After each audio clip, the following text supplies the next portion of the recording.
Well, hello, ladies and gentlemen. Welcome to the latest of our PWM webinars. And we have our special guest today. We have Jennifer from Vuture.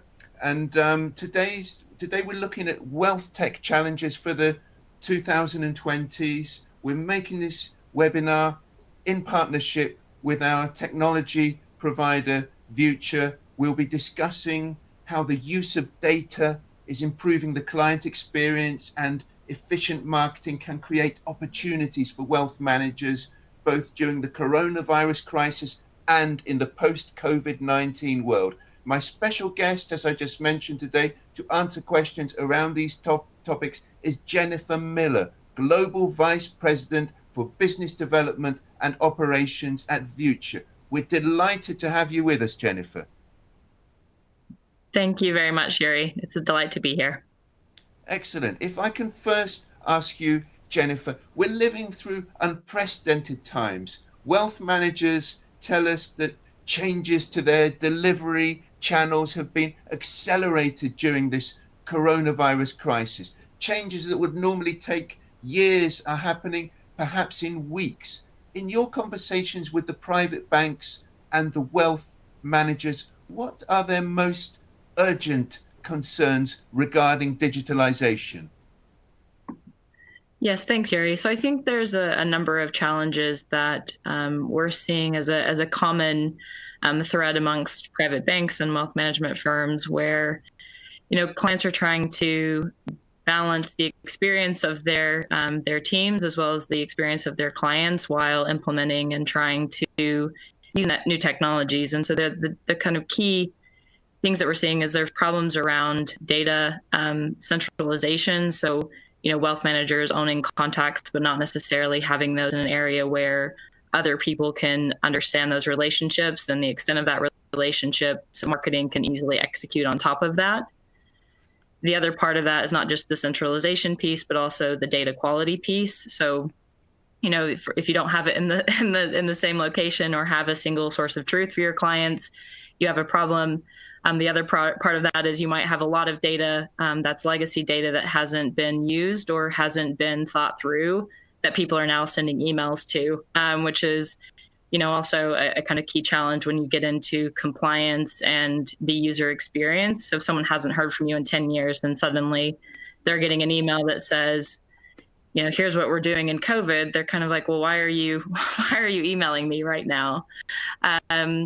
The other part of that is also, security and ensuring that the technology they're bringing in actually aligns to the security processes internally, with people working remote, and also with, data needing to be integrated and flow more quickly and easily than ever before. Do you feel, Jennifer, that most wealth managers are concentrating on communicating regularly with their existing clients to keep them happy? Oh, definitely. So I think the trend that we've seen within our base of clients, and just so everyone's aware, Vuture only works within professional and financial services. So we have some really good insight into the industry and how it's currently operating. From the first sort of 2 weeks of, lockdown, we saw, a 4x increase in the number of emails that were going out.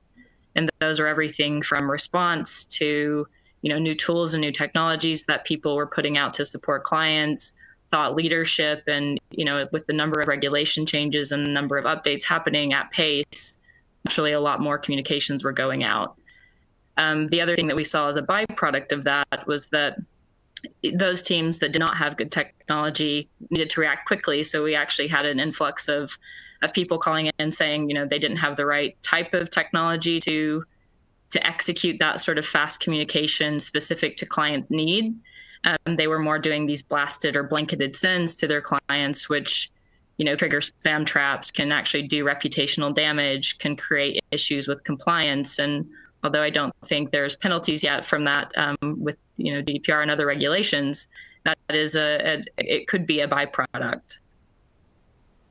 So do you feel now there's a sense, Jennifer, that clients are really looking at how they're being served now by their wealth managers in the digital space, because there is so much focus on this now? is there a realization that many wealthy clients are perhaps not being as well served as they could be during this COVID-19 crisis? And this is actually an opportunity to convince unhappy clients to switch their allegiance to another bank, which may provide a higher quality digital experience.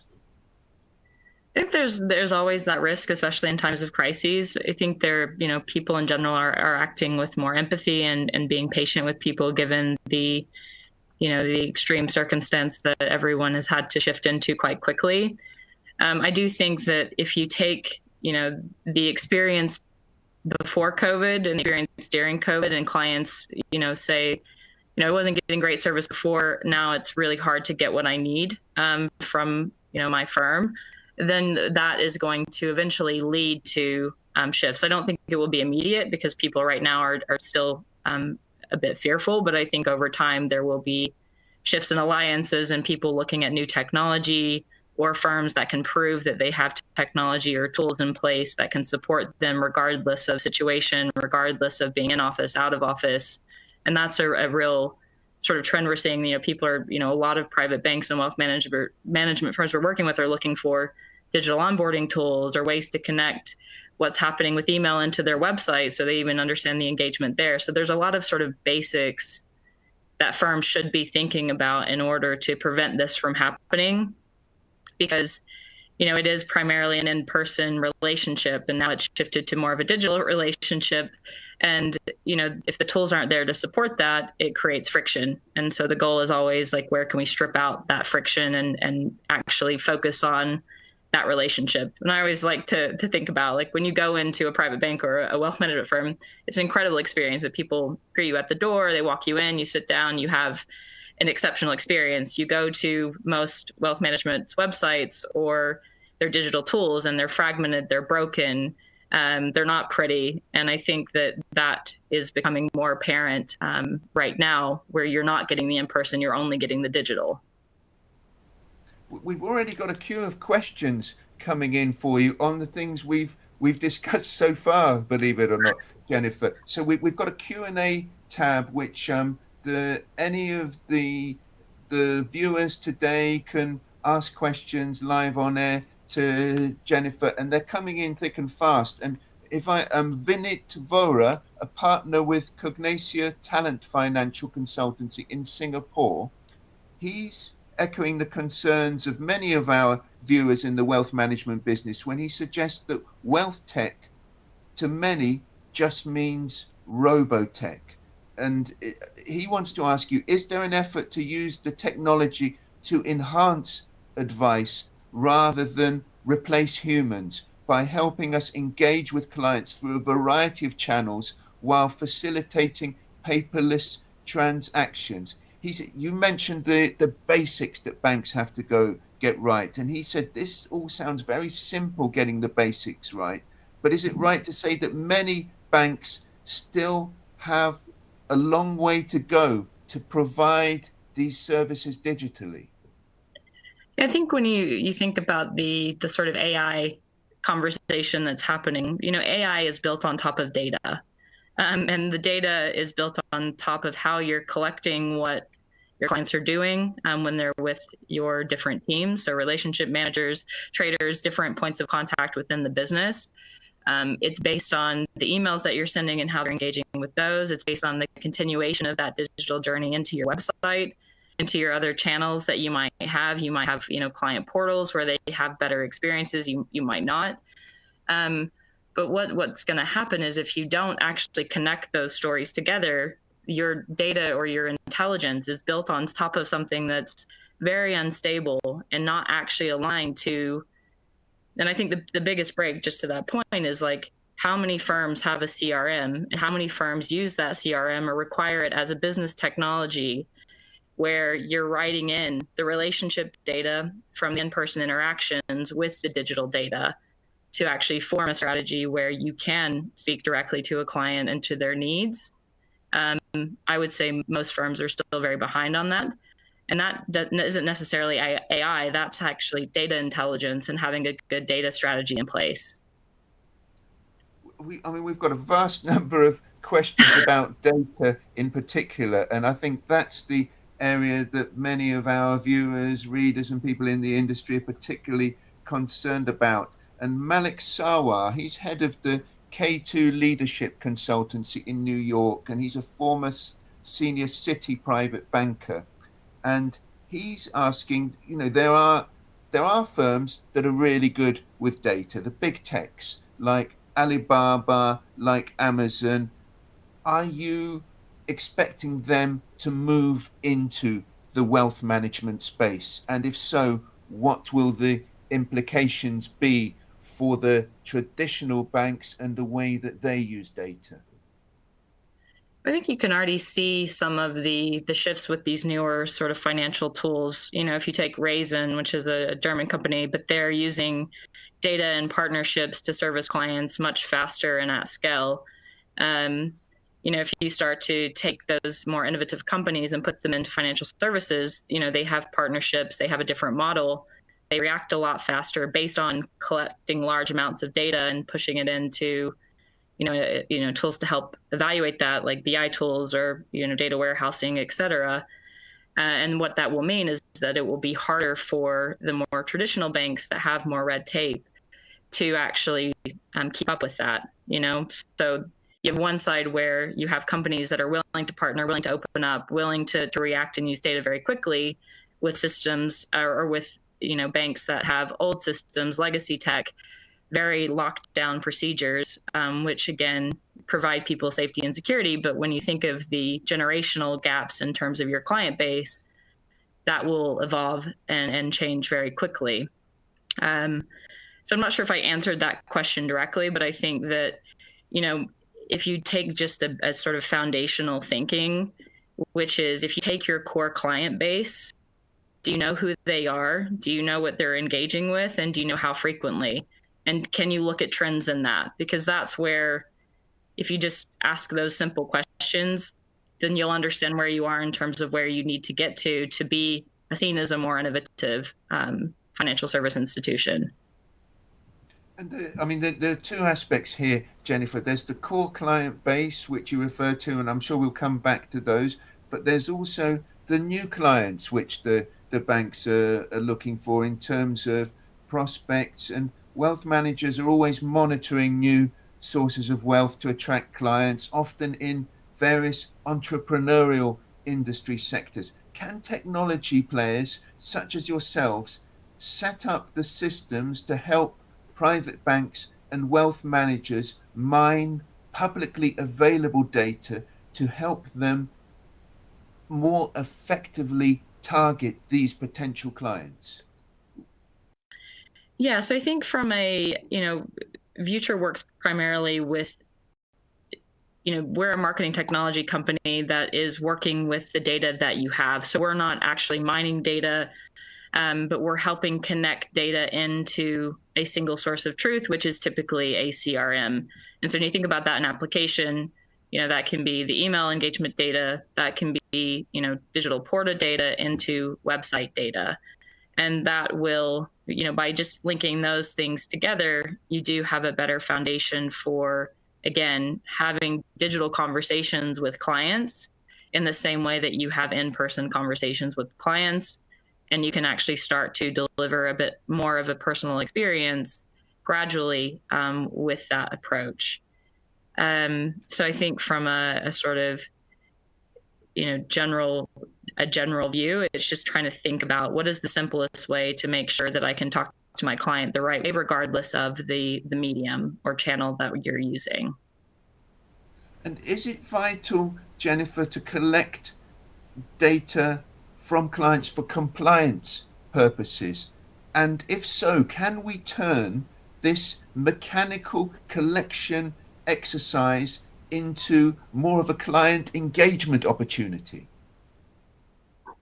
Yeah, definitely. If you think about all of the compliance laws that are coming out globally or have been, out, the whole point of those is to, let the client or your prospective clients opt in and give the clients what they want, not what you think they want. And so when you start to think about that in a just basic level, it's like, you should ask someone if they want to receive an email. You should ask someone if it's okay to track them on your website to improve their experience. And that type of stuff is happening. But what it does is it provides transparency and integrity from the start of that relationship if you approach it in that way. Because it's, instead of, again, trying to kind of force things onto people, you're enabling them to work with you. And I think that sort of the psychology of that exchange is a lot healthier than if you're just saying, great to have this white paper, you have to opt into our content. Maybe you just want that white paper for a project you're doing in that moment. And you don't need the ongoing communication. It just becomes junk. And if you start to look at the trends as well and sort of email deliverability, they're putting things in place where if people aren't engaging with your content, that's actually going to impact your reputation score. And so it's really the compliance piece as well as just the deliverability side, all is playing into the concept of give clients what they want when they want it. Don't try to just flood people's inboxes or flood people with information because you can.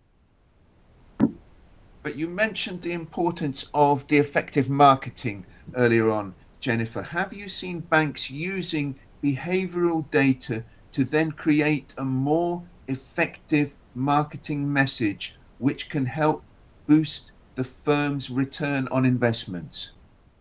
Yeah, so if you email communications, although is old technology and probably not as exciting as some of the newer tech, even I worked in behavioral analytics within financial service for a few years, which is, really interesting when you get to that level of detail of analyzing, what words are someone highlighting over when they're reading the article that one of your relationship managers published. But if you look at just email has the highest return of most channels. So I think it's around 4x that of other technologies. And that's just because it's the ongoing communication with clients. Print is also seeing a comeback when you look at the marketing technologies like landscape. So if you think about the sort of combination of print and email, again, a lot of financial service institutions still do that.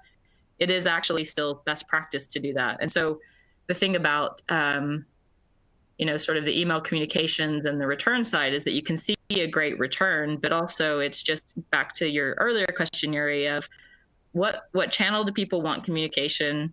How often do they want communication? What type of communications do they want? And, how can you align that with, the broader business goals that you have? And there's, some basics in terms of tracking, again, that I'd reference, where if you think of, again, like a stage one of tracking, if someone clicks from an email into your website, what are they looking at? And that can be accomplished, through technology like Vuture. That can be accomplished, just setting up your Google Analytics better or your other, analytics provider a little bit better. And then you can get into some of the deeper sort of data, which is, I actually worked with a very large bank a couple of years ago on this, which is what the point I made earlier of like, how far down do people scroll on your articles? How much time do they, spend reading those articles? Like, what are they highlighting? What words don't they understand? Because you can start making inferences of, what people are, the intent is based on the behavior you see with their mouse and how they engage with content. You can start, segmenting people based on that information, which is super interesting data, but also proves a really high return. And once we start to segment this clientele, as you suggest, Jennifer, and then work out which strategies, which products are suitable for whom, we have a question from a private banker, Sharon Xi in China, and she's asking, how is big data used to recommend the right investment or product strategy to affluent clients? I think from when it comes to the sort of strategy side of it, I think that's a bigger question that would require someone who's much better with that side of that data. But when it comes to the marketing side of things, like we've had examples of clients who they've been able to know that, one of their key clients was looking at something on international tax or on, new technologies, or let's go cryptocurrencies because that's kind of trendy, but because people have spent time reading that on their website, they've been able to pass that information to the relationship manager to say, like, hey, this person spent 10 minutes reading this article on crypto, like maybe talk to them about some of our more innovative products that we have right now. So that kind of combination of data, but also partnerships between teams where marketing and relationship managers have that sort of internal trust that they're on the same team and working towards the same goals, can prove that return. And also those are, I would say, simpler strategies to execute. But again, very meaningful, not just to the business, but to the relationships that client has to the firm ongoing. You're almost using it to predict their needs or to show that you understand their needs as opposed to waiting for them to come to you. And there is some concern about how the data that we hold impacts us in regulatory terms. And there's a question along these lines from Maria Aristidou Dimitriou, who's head of private banking transformation at the Hellenic Bank of Cyprus. And she asks, how does robo-advice and other personal digital data processing overcome restrictions set by the GDPR regulations? I think it can do. It's, again, it's like the primary goal is clients give you the data that they want based on the journey that they're in with you. And so if they're, onboarding and you're having them fill in this incredible form, they've given you consent to collect and hold that data. And that should be, one, held and processed the right way, but also used the right way to deliver that client a better experience. And that's why those regulations are in place. And that's the balance that teams need to find in how they use the data, but also, again, think about the longer term need of that data. So if I can give you a kind of a more specific example. So we're currently working with a bank on an onboarding journey, and they're using their CRM. And what they're trying to do is to, they have certain data held in CRM. They have other data that's held in a data warehouse. And what they're trying to do is to, one, show the client the data that they have on them within the CRM to verify and vet that data, fill in any gaps in that data in order to onboard them more effectively, and then push that into a data warehouse where, again, we're not holding that data. All we're doing is processing and pushing that data into another system so that there is that complete control by the bank. And so I think when you're looking at technology providers, you need to ensure that those providers can fit into your compliance journey as a part of the customer journey that you're trying to execute. And many of our viewers today, Jennifer, we've got a couple of hundred. We've got people in Asia, in Latin America, US, all over Europe, Middle East. They see this crisis as a turning point in terms of investor mentality, and particularly in terms of ESG, the environmental, social, and governance principles. And a lot of the new generation of clients are certainly turning to these types of investments. And Joan Czech, who's head of the Yanua Market Digital Platform for family offices. He was a former senior banker at Credit Suisse, where I knew him there. And he's saying that the younger generation family offices, they're all turning to these ESG related themes. How can digitalization help with this whole ESG vector? And, particularly the due diligence of investments in this new COVID world? I think from an investment opportunity side, like probably not my area of expertise. Just I'm more of a sort of the data and marketing side of things. You can help match them to the customers, can't you? Exactly right. So I was going to say So I think, again, you can look at the trends of what people are evaluating. You can look at industry trends in terms of, what are people demanding in the market. I think the other thing that we're seeing a bigger use case with our technology is, using surveys and polls with internal teams to get a pulse check on what's trending, what are people talking about, and using that feedback to better evaluate the market and come up with a go-to-market strategy for some of these approaches. Because a lot of times your internal team know a lot, but the mechanism to get the information from your internal team is broken. And so using a combination of tools, you can capture internal, you can evaluate trends in industry news and trends in the industry itself, and then use the again, you can use BI tools to blend that data together to extract analysis and meaning, and then try to apply that into a strategy. Some of it will be a bit of a gamble. Some of it will be relatively spot on.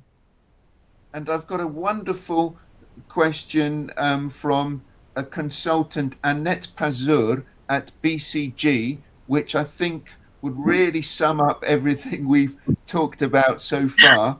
Annette is asking you, Jennifer, of all of the things you've discussed in terms of the data, the mining, the prediction, where do you see the biggest return on investment from data analytics for wealth managers in all the things you've discussed so far? I think right now, the mix of understanding your customer and then being able to apply, and that's the third point you're seeing in the slides, the right message to the right person at the right time and even in the right place is really critical. I can give you lots of examples of firms that have been able to, and I can give you a specific one. Like, we had an offshore firm recently who was having a really hard time justifying a data cleansing project internally and also getting buy-in from the internal teams and stakeholders.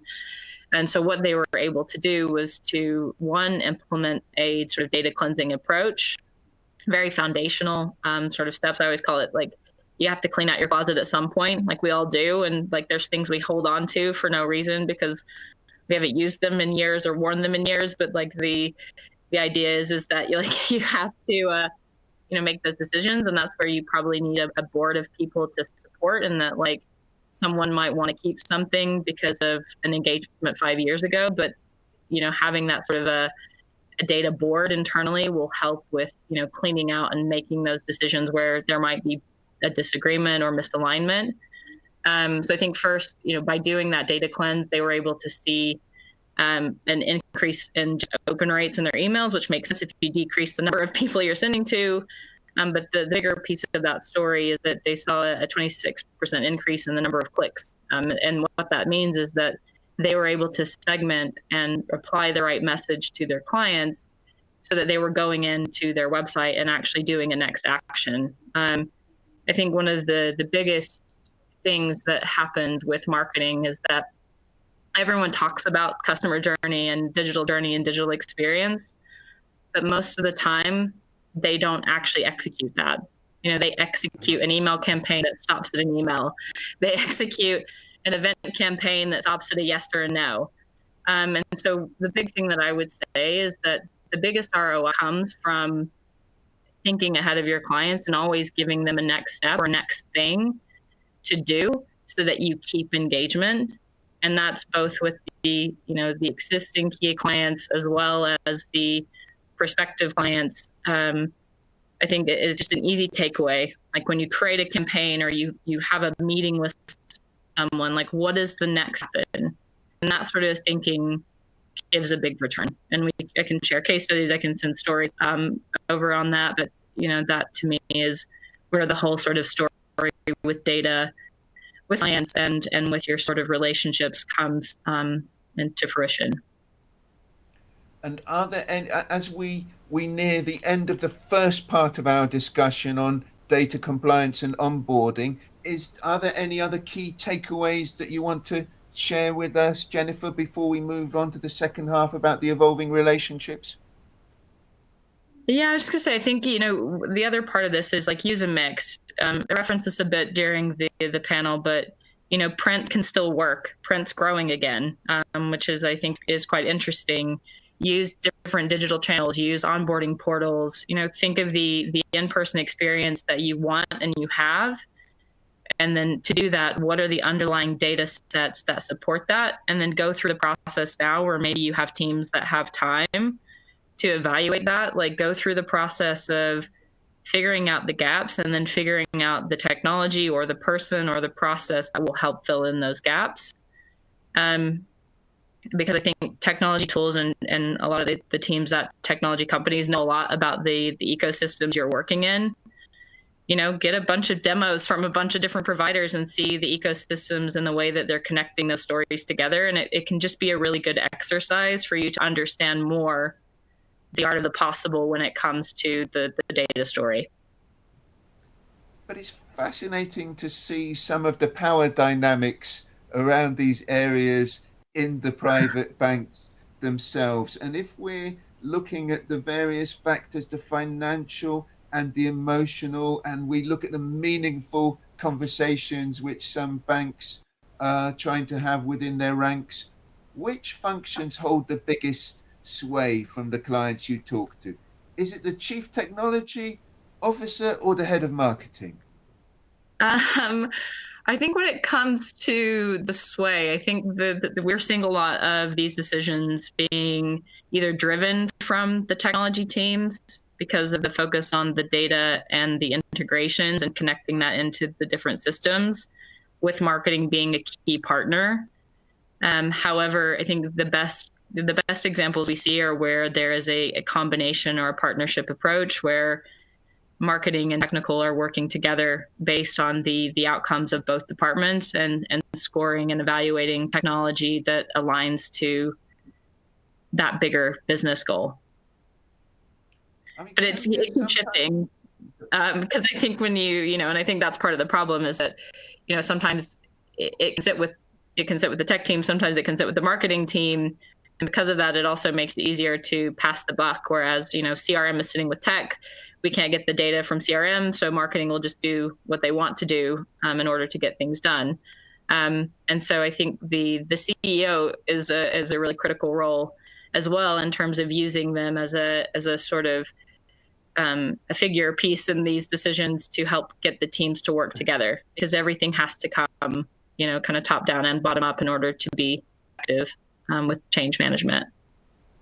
But you're describing something of an uneasy cultural alliance within the private banks and wealth managers. So how can your technology help to bridge this gap and help them work together? I think, it goes to the point earlier about return. If we can prove a return and we can help with a return, then people are more likely to listen. And data is a good way to strip out bias and strip out, personal sort of opinions and use that to make decisions that are really foundational to your clients and to the business versus, someone who has been there, a rainmaker wants to this one thing to be in place, but it actually isn't aligned to the broader business. Those things are you have to have the sort of cohesion amongst the teams with stripping out or trying to find ways to minimize the impact of, really those people with really big opinions who get paid a lot of money and can do what they want in most cases.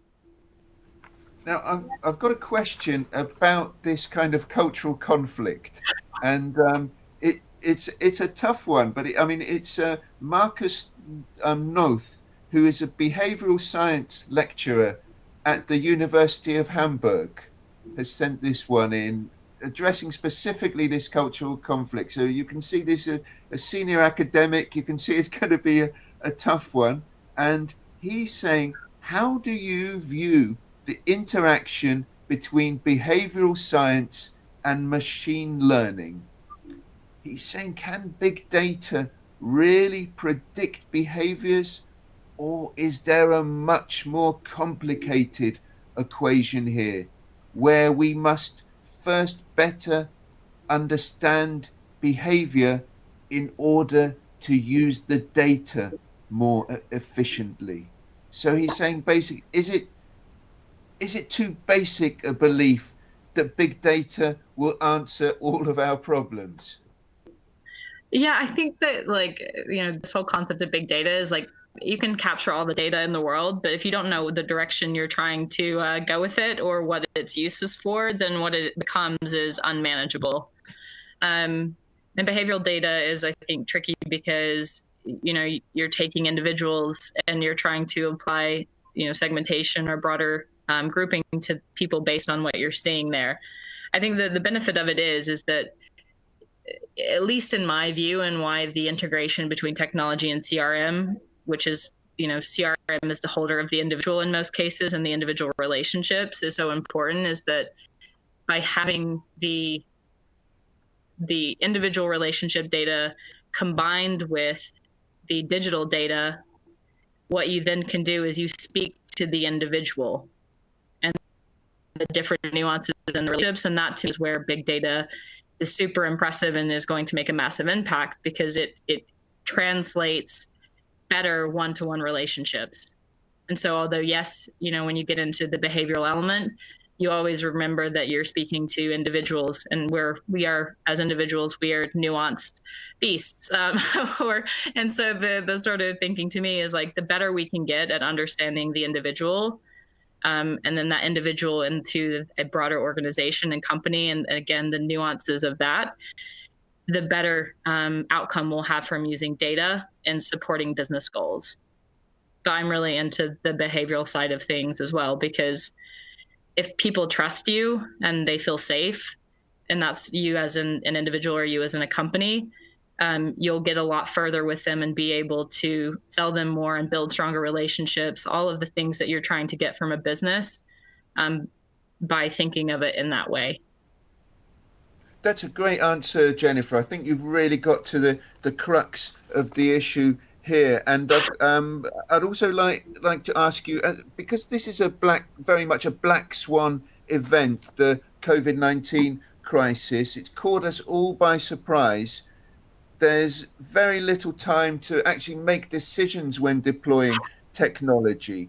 Do you feel that the marketing and technology officers have been flexible enough to adjust to these economic conditions?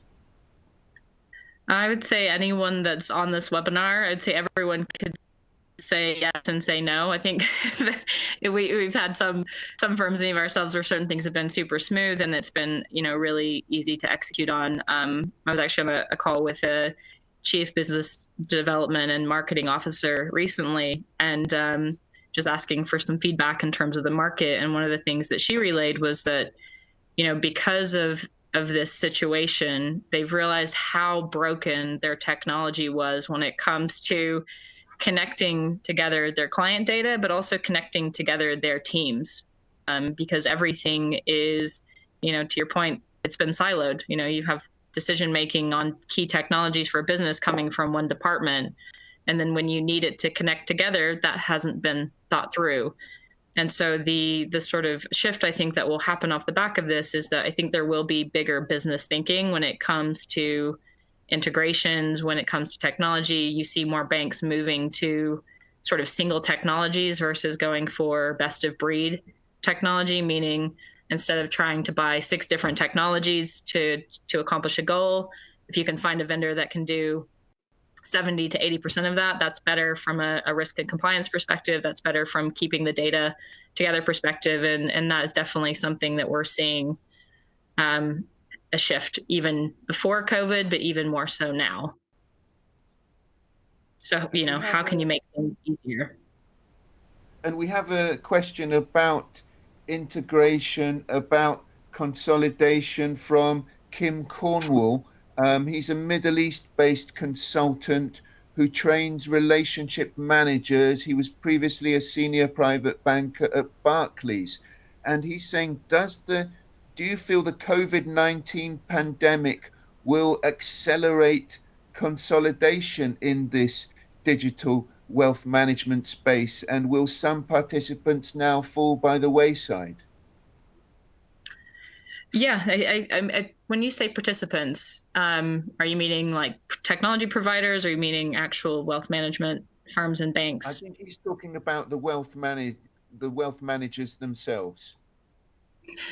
Yeah, so I think that, yeah, definitely, because if you think about the number of financial service tools that people probably use is between 5 and 10, some of it more modern, some of it's easier. You can already, you see, like a reference Raisin earlier, Revolut, you have these tools where you can log in and you can actually execute a number of transactions from one platforms. They have partnerships that make it easier. You can bid, you can actually do a lot of things to do more with less time. I think you can already see that trend happening with the growth of these companies.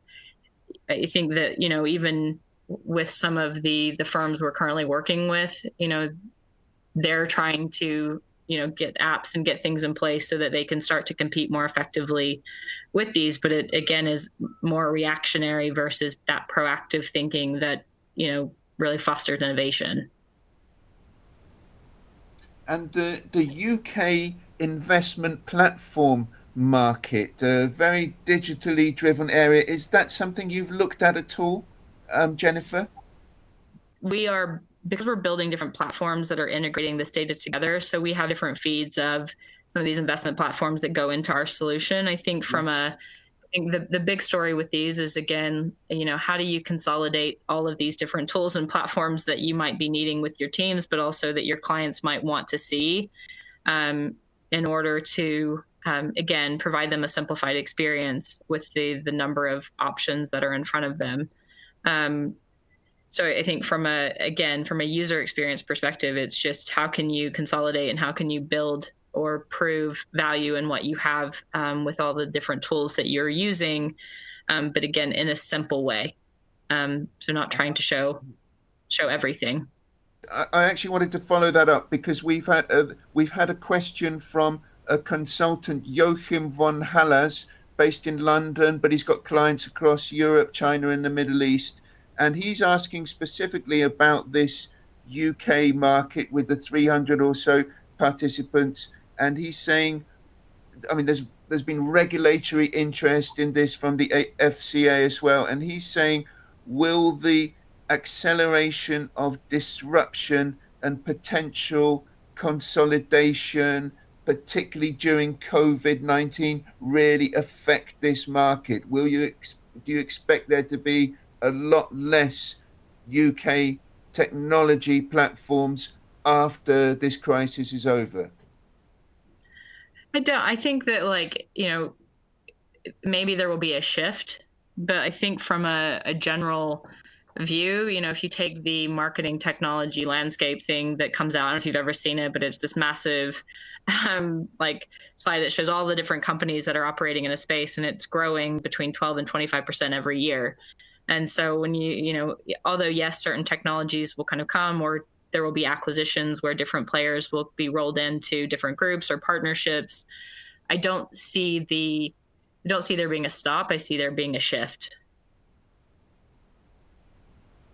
And when you work with all of these wealth managers, Jennifer, is there a difference in the digital approach that you apply to the target client depending on their generation and the source of wealth? Or is it pretty much one size fits all for deployment of technology? I think that in some cases, this is an area where, private banks and wealth managers are still a bit behind, and that in a lot of cases, we are seeing a bit of a one size fits all approach, or very sort of basic, sort of, driven largely from GDPR and compliance, where it's like, okay, what type of communication do you want? Do you want a newsletter? Do you want to be invited to our events? Whereas, like, when you get into some of the other industries, this is segmentation, and this side of segmentation, again, allows you to speak better to the individual, around, what is your source of wealth, and if it's X, then we're going to share this messaging, and if it's Y, we're going to share that messaging.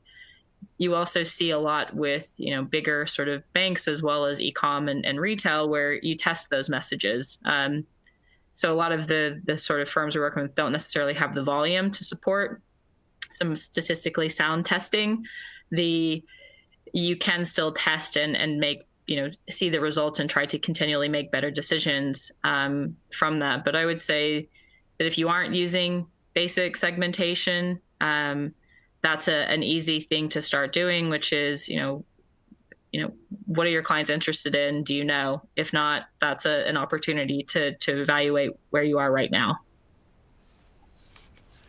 And we've got a lot of, talking about segmentation, we've got a lot of family offices and multi-family offices on the webinar today. And we've seen many of these family offices become increasingly interested in data and technology. And those with Asian offices in particular have been building their own data hubs to help them analyze information and gain an advantage in the investment market. Are the technology providers able to facilitate these needs, help them to build their own hubs? Definitely. Like, I think that, if they're trying to create, again, that sort of fill of a family office in a digital way, using this data to do that is super effective.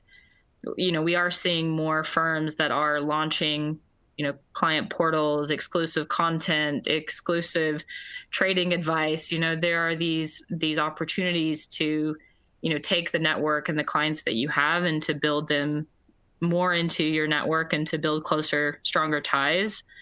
And that sort of approach is a really good way of doing that. So constantly understanding where your clients are and adapting the solutions and the products that you're giving to them in order to support the relationship that you have with them. But this is definitely a common trend and something that we're seeing more of. And in terms of all the technology initiatives you've seen amongst your clients and the ones you've partnered with, what have been some of the highlights you've seen of your wealth manager clients building in order to create a unique value proposition which you can support digitally? One of our viewers is saying, is anybody trying to make themselves the Disney of private banking? I think that you have, you definitely are seeing more of that. So I think from a general sort of execution, doing personalization across the different digital touch points, being able to, again, talk to the fact that someone came into your office last week, in the way that you're communicating to them versus, again, a blanket email. If we are getting more of that level of personalization, and we are seeing more firms who are trying to adopt, again, these sort of digital portals where they can actually build that personalization into the experience in a secure way without, again, it would be a consent-driven approach versus a sort of tracking cookie approach, which is, I think, really key in financial services and with GDPR and other legislation. And it also gives it that exclusive feel of having something special by being a client of a certain private bank or firm. So that is I'd say a really common trend. And I think when you get into the detail of some of those, like it's quite impressive. So you can put in like your wealth manager is this, or your relationship manager is this person. Like, this is the articles that they published in the last week. Here's the recommended content that they have for you. Here's the content that's recommended to you based on what you've read previously. Like, all of that stuff is possible, and actually is not as complex as most people think. It might be based on the structure of your organization and the different internal policies that you have. But that stuff is available in there and can be done with relative ease. But it's an incredible experience for your client. And the questions are still coming in thick and fast, Jennifer. I've got one from Ross McMahon, who's a private banker at UBS Wealth Management.